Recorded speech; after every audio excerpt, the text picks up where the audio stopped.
welcome everyone. Alexander and Haberman is excited and honored to bring back Mike Becker for today's presentation, Women and Money, Taking Charge of Your Financial Future. Mike Becker has been in the financial services industry for over 28 years. He started in the financial services industry right off the college campus. After 6 years of running his financial planning business, he transitioned into sales management. 18 of those years, Mike was a frontline manager located in Minnesota, focused on teaching financial planning to financial professionals. In 2021, Mike decided to start a family financial planning business called Legacy Financial Partners, LLC. Legacy Financial Partners works with Securities America, Futurity First Insurance Group, and Senior Market Sales, providing his clients financial solutions. Mike specializes in building and implementing financial plans for busy families and helping retirees with their retirement income plans. Mike speaks on several different financial topics, including Social Security, taxes and retirement, and long-term care. Mike's recent article on Social Security planning was published in over 250 news platforms. When Mike's not working, Mike enjoys golf, Wisconsin Badger football, and chasing his 3 kids, all under age 11, around the house, the golf course, and ball fields. Mike has been married to his wonderful wife, Anna, for 15 years. As always, Alexander and Haberman does not practice in the specialties of its speakers, but welcomes them here to speak for the educational benefit of our clients, friends, and guests. Alexander and Haberman is a specialty firm focused on assisting with Medicare Advantage, supplements, and Part D plans, as well as individual and family health insurance on and off exchange, and benefits including dental and vision as well. If you have any questions during the presentation, please use the chat feature at the bottom of your screen and send them to hosts and panelists. We will respond to them at the end of the presentation. This will also allow anyone who needs to leave promptly at the end to hear the entire presentation. So, to get us started with today's presentation, it is my honor to introduce Mike Becker.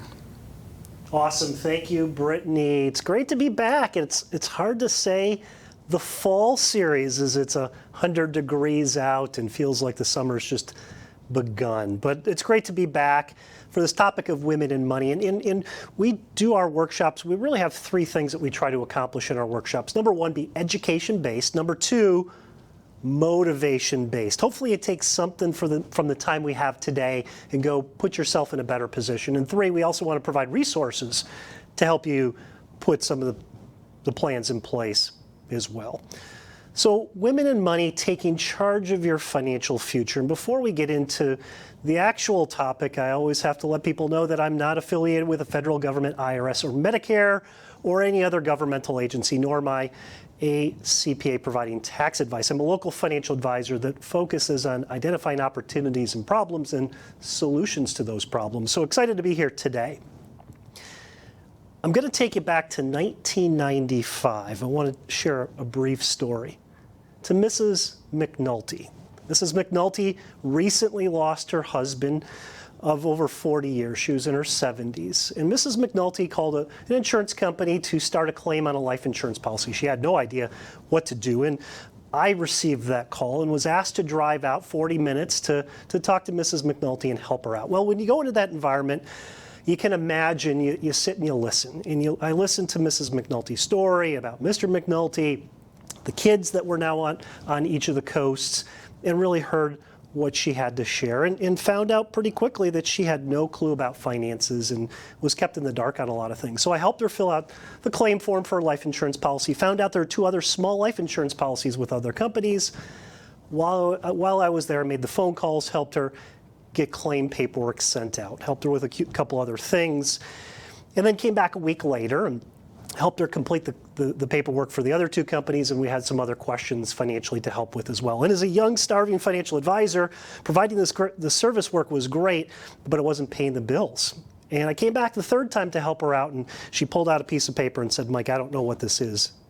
Can you help me with it?" And I looked at it, and it was an investment. At that time in my young career, it was the largest investment that I was given an opportunity to manage. And that story, why I started with that story is a couple things. Number 1 is that's really what I learned is my role and responsibility in this business, is to help people first and foremost, and then I know the rewards are always there.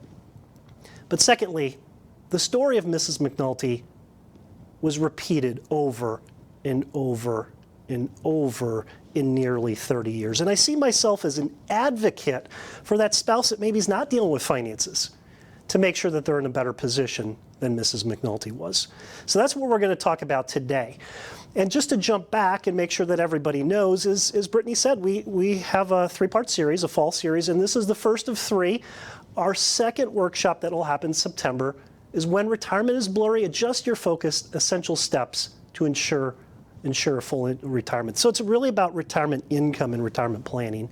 And then we will have taxes and retirement, a very popular topic in our workshops. So we're talking today about charting a financial course and how important it is for women like Mrs. McNulty to make sure that they save, invest, and plan for the future. And there's more so than Mrs. McNulty, there's reasons for optimism. Why is there reason for optimism? Women are in a better position today maybe than they were 30 years ago. Why? Well, women make up over half the workforce. They are in higher paying and responsible position. They own their own businesses, and they're earning now a majority of the degrees. So there's a lot of economic clout that women now have. And that's really important, is women face unique challenges that men don't necessarily face. And some of those challenges are things like women are living longer. Women generally earn less. There's that income disparity between men and women. Women are more likely to have their careers interrupted due to taking care of kids or maybe other family members. And then there's a lot of studies out there that we'll discuss. Women often invest a little maybe too conservatively. So let's dive deeper into each of these. First and foremost, women are living longer. We know that, and the average is about 5 years. And if my math is correct, that's about 1,800 days. And what's ironic about this is if the women are the ones not handling finances, well, they're forced to for those last 5 years, those last 1,800 days. That's a really long time to be managing finances. And because they're living longer, those retirement dollars need to be extended and stretched a lot further. Women need to make sure that they're focused on things like long-term care or their health care protection. And the continuum of long-term care is spouse takes care of spouse. Well, if one spouse is gone, guess who's going to take care of spouse? Kids? Well, if they're not in the area, now your women are more or are quicker to go into the home care system. So women really need to address this issue. And then again, the irony is maybe that spouse that wasn't dealing with finances is going to have to make the final decision for distribution and managing the assets. And like Mrs. McNulty in her 70s, is that really the time you want to be learning about finances? So that's number one. Number two is we know that there's an income disparity between men and women. And the statistics tell us that women make about 82% of what a man makes in a similar job. And that impacts things like contributions to retirement accounts and pensions and Social Security and other benefits. And women are also more vulnerable to unexpected loss. We'll spend some time discussing this today. Job loss and divorce and widowhood and a lot of other challenges. That's number two. Number three, women are more likely to have a break in their working career. Why? Because they're maybe taking care of kids or maybe they're taking care of spouses. And what that means is lost income and lost benefits, perhaps. Potentially because they've been out of the workforce. Maybe other benefits like Social Security and retirement are negatively affected as well. And again, more vulnerable to economic losses, divorce, or being in a situation of loss of spouse or loss of job. And really not often taken into consideration is coming back into the workforce, right? It's potentially hard to get an equivalent job, an equivalent salary if you've been out of the workforce for 5, 6, 7, 8 years compared to somebody who maybe has been trained the last 5 years to come in and take your job. So those are challenges. And the last part is a lot of those women maybe that had to take care of somebody really understand the value of flexibility. And so many women will opt for a job that's got great flexibility over high pay or a job that's really in their sweet spot from a training perspective. So that interruption of the career path is a big challenge that women have.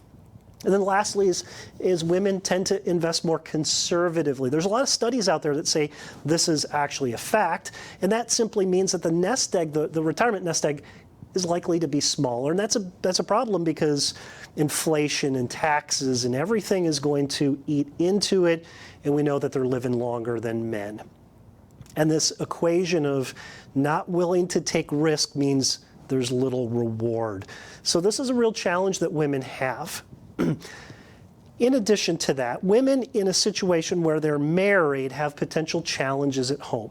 And I talk to women all the time, and it seems like in many households there's this divide and conquer mentality. And I'm not saying good or bad, but in many things, whether it's take the kids someplace, who makes meals, who cleans, finances tend to be one of those as well. And just anecdotally, historically, I think that's been the man. Maybe the man's the tough guy and he needs to bring home the bread. He needs to take care of finances. Whatever it is, maybe that's the case. And I can't tell you how many times speaking to women that women maybe don't have an opportunity to address some of the concerns that we're going to talk about today. And maybe it's just getting Mike off the phone or not engaging in the conversation.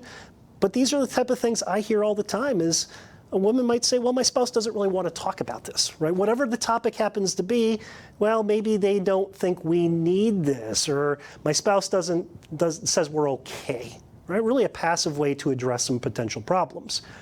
This happens a ton in risk management. We'll spend some time talking about risk management today. But my spouse says, if we invest those dollars over here, we'll be better off than maybe transferring some of the risk. Or my spouse says, we'll deal with this later. Kids are out of daycare, kids are out of college next year, insert whatever kind of excuse. The question that I always ask, well, again, my spouse handles this. I can't tell you how many times where many women just don't have a clue how things are going when it comes to finances. But again, the question that I often ask is, what if they're wrong?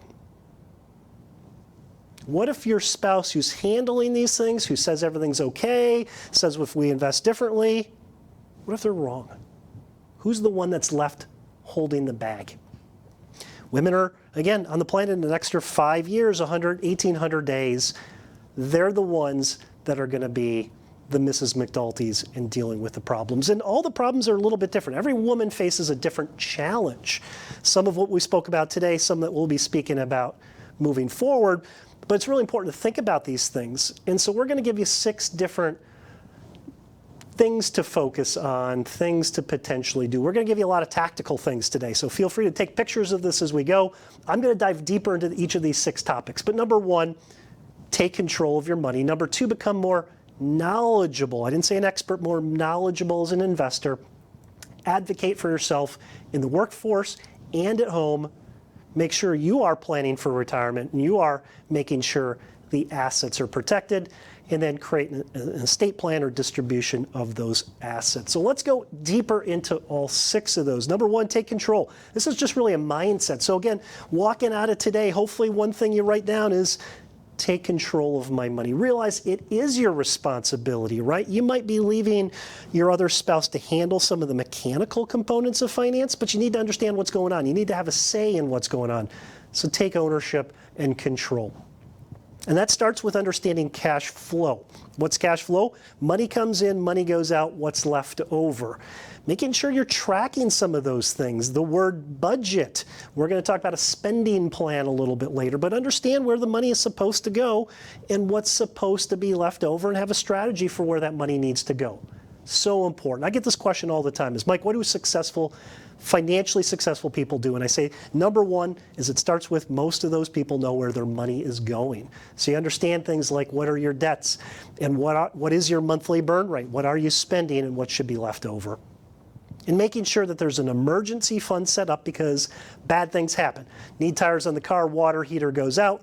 We need to make sure that we plan for that, and then we have a reserve fund to pay for those things so we don't have to be putting this on credit cards, which means the last one is make sure that we are aware and being an advocate for our credit, because that can save or cost a tremendous amount of money over the long haul. And make sure that we're setting clear financial goals. You understand what you're trying to accomplish, and we'll talk about this later. It's great to communicate this with a spouse. So that's number 1. Number 2, become a more knowledgeable investor. Now again, it's not about being an expert, but understand at least partially what's happened when it comes to managing your money. And so there's two different categories, just starting out and then maybe other people, call it more experienced. There's all kinds of levels. But there's probably a few of you on the call today that are saying, I don't know where to start. Well, basic information, right? We can just take small steps. You don't have to overwhelm yourself. Do an hour a week, 15 minutes a day, something where you're just gathering some basic information, understanding some financial terms. And I think it's always important, anything in life that's important, start now. Don't wait for the first of the year. Don't wait for the kids to go to college. Start now, even if it's small. And make sure you're asking questions. I'm sure this is going to come up later.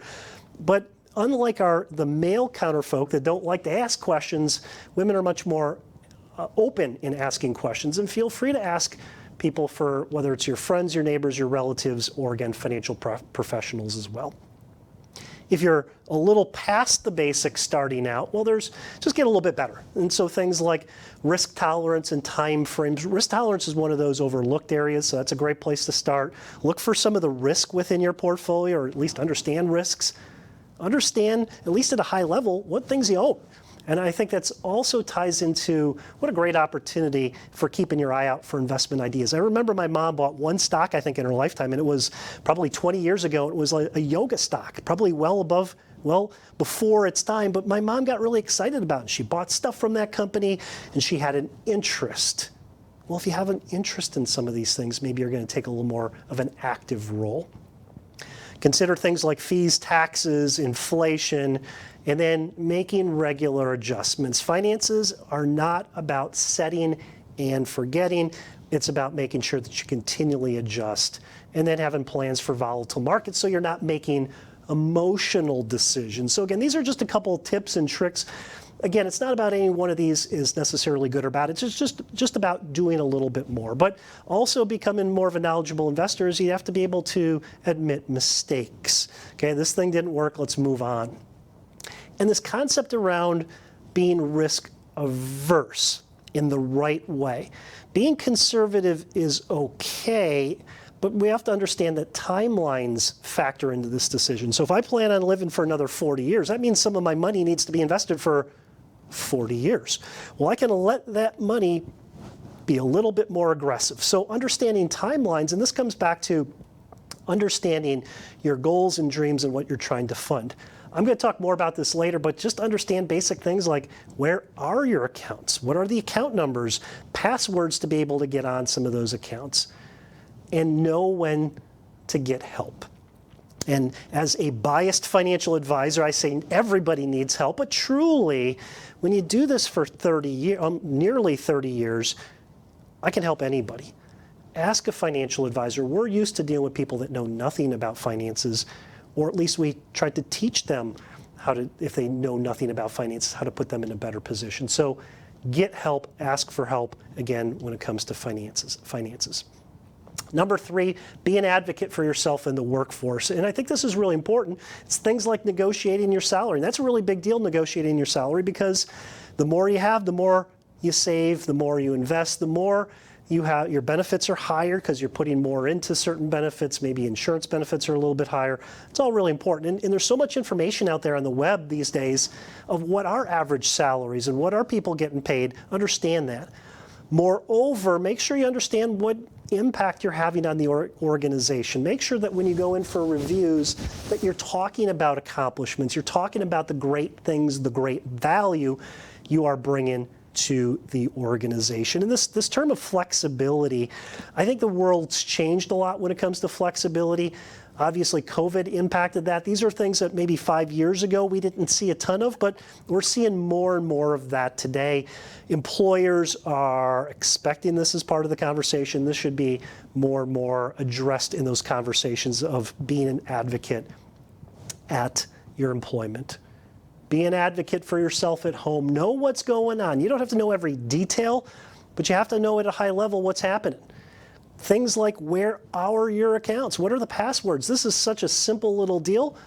But the question is, if your spouse passes away, do you know where to go? Do you know where your accounts are? I think this is really important. I'm going to talk about this later. This concept around monthly or quarterly meetings. Now, this is a situation where maybe there's a husband and a wife. In my household, we have regular financial reviews. My wife jokes about it. She's like, oh no, I got another one of those coming up. There's a whole bunch of pie charts. Well, I've never used a pie chart, but I want to make sure that she understands where we are at and to give input on where we're ultimately going. And one of those things that we created years ago was this document says, if something were to happen to me, you can't believe all the things that you're like, she wouldn't know where to find the estate plan, who's the attorney, what's the phone number, what's the website, what's my health history, all of this stuff. It would be overwhelming for somebody to figure all that stuff out. So we're going to talk about a personal organizer later that we're happy to send out to people. But I think that's a great, for a husband and wife, just a great place to, you never know, every day is a random outcome. If something happened tomorrow, where would you go? What would you do? Make sure all of your accounts are joint accounts for husband and wife. And this is really easy, a savings account or a checking account, just to open it quickly because it's high yield savings as an example and forgot to put a spouse on. So make sure all your brokerage accounts, recent savings accounts, checking accounts, make sure all of those are joint. When you go through tough times and challenges, not having a second spouse on there creates new challenges. And that goes into beneficiaries as well. I can't tell you how many times I've looked at beneficiaries where ex-spouses are on there that aren't supposed to be on there, widows. I can't tell you how many times where family's got a kid that's 15 years old and maybe their brother is still the beneficiary before kids. There's all kinds of crazy stuff. People take a very passive approach in updating beneficiaries. That's an easy one to go out and do to make sure that the right people are on the beneficiaries. And if you have legal documents, the estate plan we'll talk about later, that the beneficiaries sync up, your contingent beneficiaries sync up with that legal document. And if you've got kids and if you've got a family, understand how much life insurance you own. This is an asset that is created upon the passing of a spouse, and it's tough enough to deal with that, to deal with the loss of a spouse financially, not being in a burden as well, in a tough place. And this is something I run into a lot, and this sort of irks me, and I think a lot of other financial advisors, is the man says, okay, let's meet, and we say, bring the wife, and he says, she doesn't need to be here, she doesn't care about this, she doesn't want to know any of this, and that's not the way we need to handle this. And I hope the wives out there, the spouses, are being an advocate saying, I want to go to the financial professional, I want to go to the attorney, I want to go to the CPA, I want to go to the financial professionals meetings. And you don't have to go to every one of them, but you need to be there. You need to build a relationship and rapport, and you need to know an understanding of what's happening. And I think the last part of that is I think every woman needs to have their financial advisor relationship. There's a study out there, and I can't remember if it was Fidelity or whom. It says when husbands pass away, a substantial percentage of assets move from that financial advisor to the wife's financial advisor. I'm not advocating you need to move the money, but I want you to ask the question, if your spouse passed away tomorrow, would you use the same financial advisor? And if the answer to that is no, it's he's got the relationship, then you need to bring another financial advisor into the relationship as well, because you don't want to be making this decision in the first 12 months after the loss of a spouse. This is just not a great time to be making those type of decisions. So that's a really important task to take out of today's conversation. Okay, so advocate for yourself in the workforce, advocate for yourself in the home, and make sure you're doing retirement planning. I don't want to get too much into this. This just shows, obviously, the sooner you start, the more you save, the bigger the nest egg is. So that's pretty self-explanatory. I think the key is save as much as you can. There's a rule of thumb that we preach in our financial planning process, and we've just seen anecdotally, if you save between 10 and 20% of your income, you'll be okay financially, you'll be comfortable and be able to do what you want to do.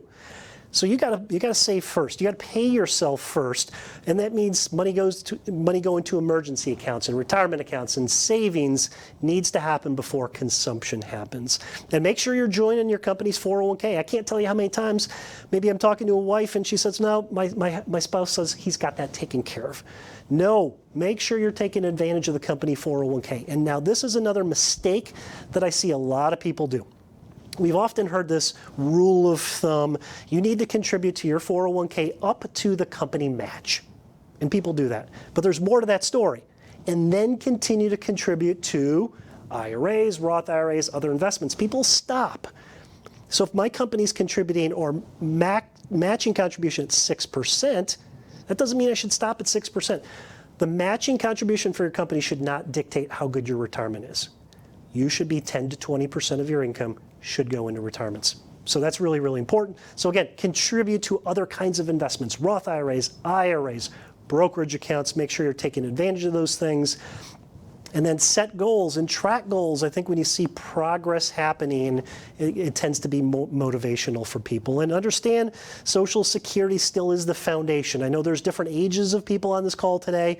If you're thinking about Social Security, if you're under probably 60, you're maybe saying to Mike on the TV screen, is it going to be there? And I don't have any, again, I don't work for the federal government. I don't know what's going to happen, but I can tell you that there's tens of millions of voters that don't want to lose their Social Security. Social Security system's been set up in the 30s, almost 100 years. It's probably not going away. It might look different when you and I get to a point of retirement, but there's going to be some kind of social safety net out there. And what we have today is Social Security, and I think we have to plan on it. And Social Security is a really big deal. And I do Social Security workshops as well. And literally, you can get tens of thousands more by utilizing great strategies. So Social Security, a couple things that you need to know is it provides retirement benefits, but it provides disability, and there's survivor benefits out there too if a spouse passes away. In order to qualify for those Social Security benefits, you need to have 40 quarters or about 10 years of work. Now, a quarter, I believe, is somewhere north of about $1,000. So if you're sitting there with maybe 30, 35 credits, go get a part-time job. Get some additional credits so you qualify for the 40 credits. In addition to that, this is something that a lot of people don't know, but many of those spouses who have been out of the workforce, taking care of kids, mom and dad, Social Security benefits are based on the top 35 earning years. Well, if you start working at 17, work to 67, that's 50 years.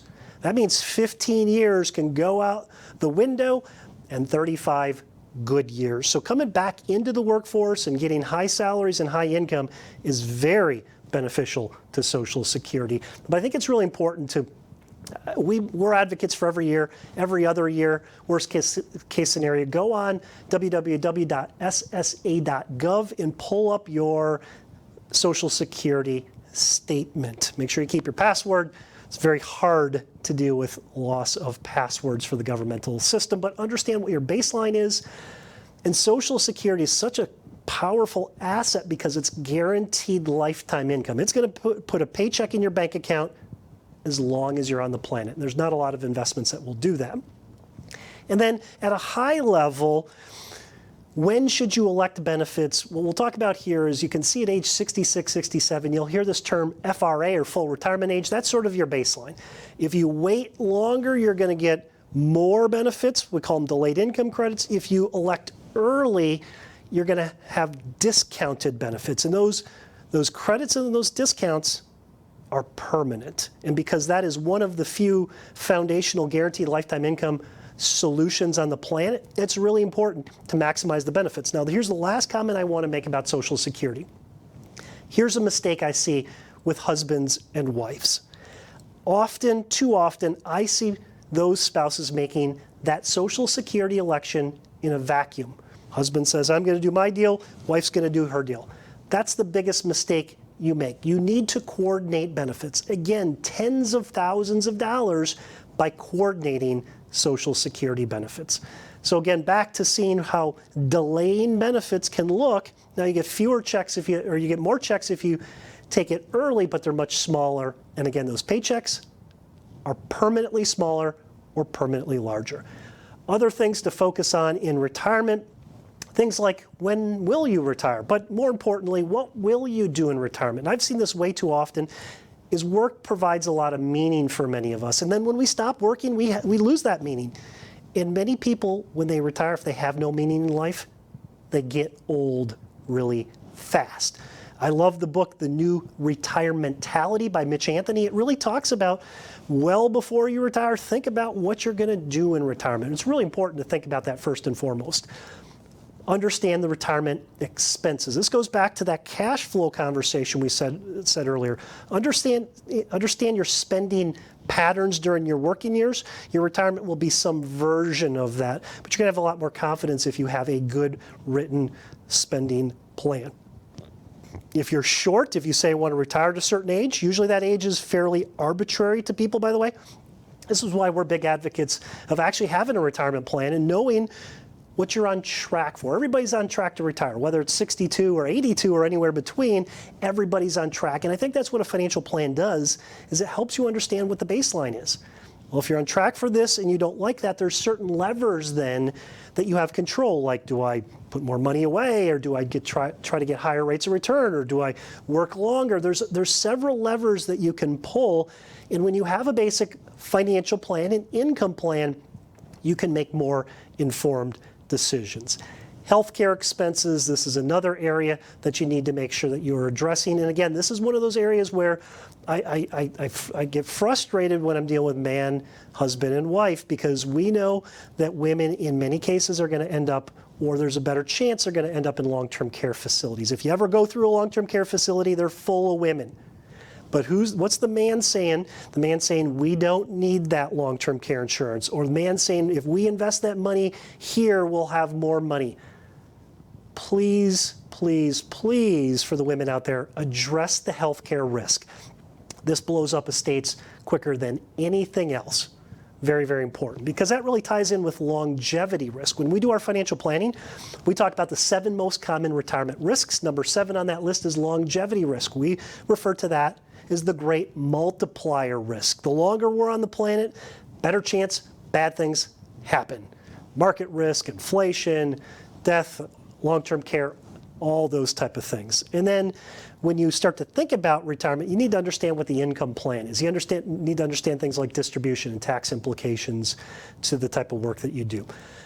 Number 5 is protect your income and assets. And again, this is a situation where too often the man out there is saying, okay, this is never going to happen to me. There's a term out there in behavioral finance called optimism bias. And optimism bias says that we put more value, we're over-optimistic on good things happen, and we underestimate the chances of bad things happening.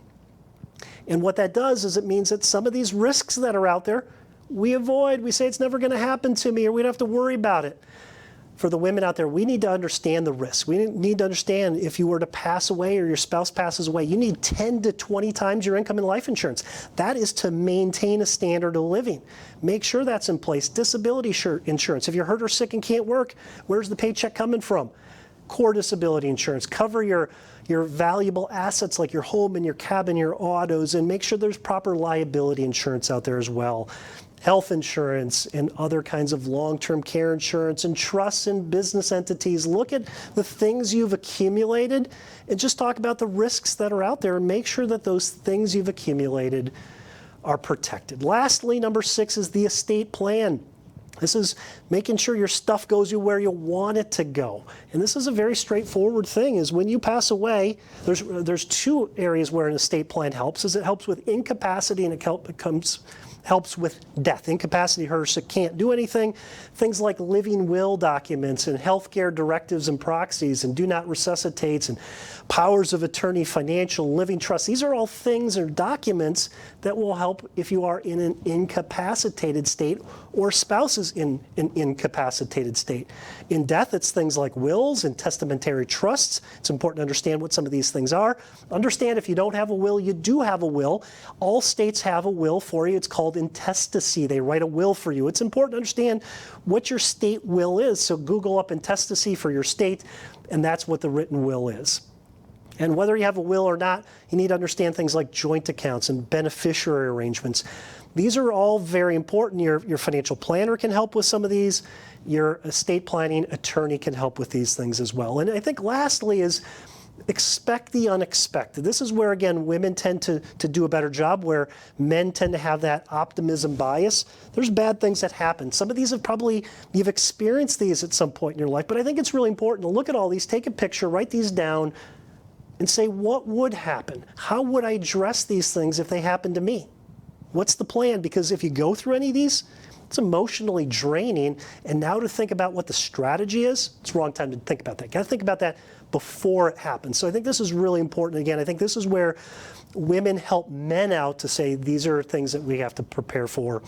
We have to sit our husbands down to make sure that those things get addressed. Okay, we've covered a lot of ground here. So the question is, what course will you chart?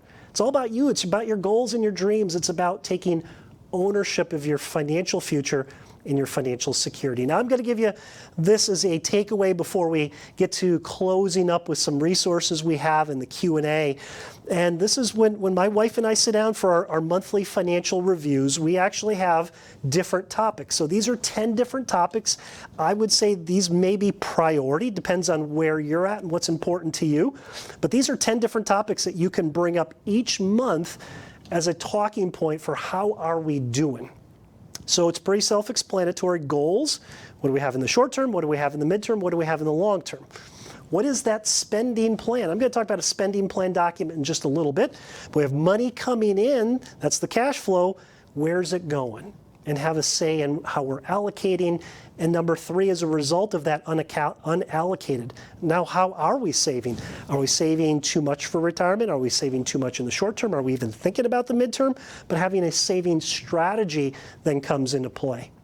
4 is the net worth statement. This is a really good place to see that you're improving. A net worth statement simply says assets that I own, subtract out what I owe, that's your net worth. And you'll find that if you use that every year, that tends to continue to go up as assets go up, and then again, liabilities go down. Number 5, do you have a retirement plan? And how are you doing? Are you on track? Are you way behind? Are you way ahead or doing okay? Investments, how are you doing? How's the balance? How's the allocation? Are we too aggressive? Are we too conservative? Number 7, risk management. Again, the more stuff you have, this is insurance, and this is not a lot of fun because we're starting with the premise that bad things happen. But we have worked a lifetime to accumulate what you've accumulated. It can be gone like this. You need to make sure you do proper risk management. Number 7, college funding for those that are saving for college. Estate planning, we've already talked about that. It's more than a legal document. It's things like the beneficiaries, joint owners, those type of things. And like I said, if something happened to me document, we'll talk about the personal organizer here in just a second, making sure you understand where things are at. And meet with your financial professionals. It's really easy to say, I met with that person so many years ago. Meet with your attorney, meet with your accountant, meet with your financial professionals, wealth manager, somebody who's dealing with risk management. Make sure you're meeting with those people so both spouses know what's going on, and they can build rapport and relationship with those financial professionals. Okay, as we said earlier, this is the first of our installment of the fall series. So we welcome you back in September for the When Retirement is Blurry, Adjust Your Focus, Essential Steps to Ensure Fulfilling Retirement and Taxes. There's been some changes in the tax law, changes in tax strategy. This is such a major expense to people in retirement is taxes. So that come back in October. We'll have another great session on taxes. Okay, as I said earlier, I said there's 3 things we try to accomplish in these workshops. Make them education-based, motivational-based. Hopefully everybody walks out of here saying there's 2 or 3 things that I can do to put in place to put myself in a better position. And then 3, provide resources. So we have some resources. If any of this is helpful for you, we're happy to send it to you. And the first one is our spending plan. This is a copy of what our spending plan to an extent looks like. We have our survival expenses, desired expenses, really foundational, very, very important, no matter where you're at from your financial plan, no matter where you're at from an age perspective. So we're happy to send out that spreadsheet document to you as well. I referenced a few times the personal organizer. You can see on the right side, it shows a pretty solid list of items that you need to write down. And these are things that if something were to happen to you or your spouse, it'd probably be really important to know. And do you really know any of those things? Probably not a lot of those 15 or 16 things. We're happy to send this to you. I believe it nationwide puts together. There's lots of other ones out there. This is one of our favorite because it's very expansive. And then we've done our core retirement decision workshop. This is one of our most popular requested packets. It's, I think, 10 or 12 pages. It's got a timeline for making retirement decisions. So if you're in that 50, 55, 60, 65 range, this is a really nice document. We're happy to send that out to you as well. So these are some of the resources. And so we've talked about the top 3. Number 4 is we get a lot of feedback off these workshops is, Mike, I'd just like to catch you for a half an hour, 15 minutes, and I'd like to talk about one of these different topics. We are offering up complimentary consultations. Sometimes people say, well, I don't want to talk about this, but there's something else I'd like to talk to you about. We're happy to be a resource for you to, again, motivate you or put you in a better direction. And of course, like always with our workshops, we can send out the recordings to our workshop. So if any of these are valuable to you, you can see there's 2 ways that you can access that information or let us know. Number 1, if you feel comfortable chatting, just go ahead and chat your name and just put the number in there or numbers, and we'll make sure the next day or 2 we'll get all that information out to you. If you don't like to chat or don't feel comfortable chatting, you can also just email me at mikbecker@ffig.com and let me know which of these resources you would like. And again, we'd be happy to send those out. So I'm going to leave those up just so you can write those down or take a picture. And again, feel free to chat those here as we're starting to wrap things up. We're going to jump into Q&A in just a second here, but I want to thank everybody and compliment. Every time somebody sits through a workshop of mine, I think I hope I'm giving you something. I really build these to make sure there's takeaways from these workshops, but I hope that you really take away something from this conversation. So I want to thank you for the support, the engagement of our workshops. If I can help in any way, there's my contact information. Again, I'm going to flip back here to the requested information so people, again, can have that list. But I'm going to flip it back to you, Brittany. Thank you, everybody. Thank you, Mike. So much great information there. We are so grateful to have you. As we transition to our question and answer portion of the workshop, I want to remind everyone you can ask questions in the Q&A feature at the bottom of your screen or use the chat feature and send them to hosts and panelists. So thank you again, Mike. So great to have you here. To get started, Great to be back, by the way. Yes. It's always fun to be with you all, so thank you. And you're right, it's weird to call it fall when it's so warm out and even in. But first question, how do I know how I'm doing or what I'm missing? Yeah, that's a male or female issue, right? And again, this is where I'm biased, but I think this is a great opportunity to sit down with a financial advisor. And sometimes we feel threatening. I think we're nice people, so this is what we do, is we help people navigate through what are some of the potential risks and just help you understand what are some of the potential problems. It's up to you to figure out what you want to do about it, but I think that's a great opportunity to reach out to a financial advisor. I'd say you could go online, but there's so much information. And I think in anything in life, we think of this knowledge triangle, right? Brittany, is like on the base of the triangle is information. We know online there's a lot of information, but we don't know what to do with it. And that next level up is experience. Well, if you haven't experienced this, or if we're 60 years old, what do we know about being 65 or 70? That's really the tip of the triangle, which we call wisdom. And wisdom is learning through the experiences of others. And literally, been thousands of people that I've had a chance to sit down with, and I've seen it all. I think I've seen it all. And that's where we have the opportunity to say, hey, these are things that we would do if we're sitting in your shoes. So the financial advisor is the great person to talk to. Okay. How do I bring this up with my spouse? I need to be in the know. Yeah, that's difficult. Again, so there's a few things depending on relationships you have with financial professionals. This is a great opportunity to reach out to your financial professional and say, hey, next review, can you please make sure you tell, insert husband's name, that we need to talk about these things. And if you've got a financial professional, make sure that this is on the agenda. I need to know where our assets are. We need to know where these things are. So sometimes you can use a third party to help facilitate that. But I think you just have to sit down and you just have to look your spouse in the eye and say, listen, if something were to happen to you tomorrow, I don't know where I'd go. I don't know what I would do. And I hate this feeling. It's keeping me up at night. And I just need more confidence in understanding these things. Because again, every day's a random outcome. And so you just never know what's going to happen. But I think most spouses be like, yeah, I get it, right? Like my wife, she doesn't need to know everything. She doesn't want to know everything. But there's certain things she's like, this gives me comfort and confidence knowing this and this and this. I got the spreadsheets. I don't have pie charts, but I've got all the information if she wants to see those things. But she wants that 40,000-foot view of things, and to be able to say, okay, if this happens, where are we at? And so again, I think sometimes, like the page I had that had the 10 items, I think this would be helpful in saying, let's just sort of go through all these, and I'd like to know where we're at with these different things. And so it's not about knowing we're doing all 10 of these next Friday, but let's meet next Friday, grab a beverage of our choice, and let's talk about this particular issue. But that gives you a pretty good menu of things that you might want to talk about with your spouse, or at least have, again, an understanding of where you're at. Absolutely. Are there specific tools that you recommend for tracking a budget, whether it's Mint or for tracking cash flow as well? Yeah, that's great. Mint. I've personally used Mint for probably over a decade, so I've used it, and it's a little bit of work. There's so much great technology out there. These aggregators, right? They're just bringing stuff together. I still have to go on there and make sure there's the right categories sometimes, but it's so easy. And you don't have to spend a lot of time, but maybe 15, 20 minutes a week to get the information in one location. And then when you need access to that information, it's a fantastic tool. So there's plenty of other technology out there. That's one I personally use, and I personally promote to a lot of people because I think it's very, very easy to use as well.